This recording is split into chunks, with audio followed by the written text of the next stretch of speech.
विधानसभा निवडणुकीनंतर ईव्हीएमचा वाद सुरू झालाय। दररोजच्या ईव्हीएमच्या वादाला सामान्य नागरिक कंटाळला आहे।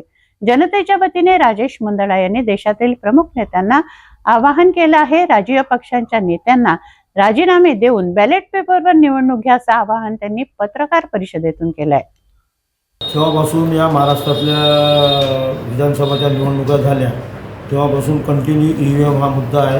बॅलेट पेपरवर निवडणुका घ्या असं विरोधकांचं म्हणणं आहे।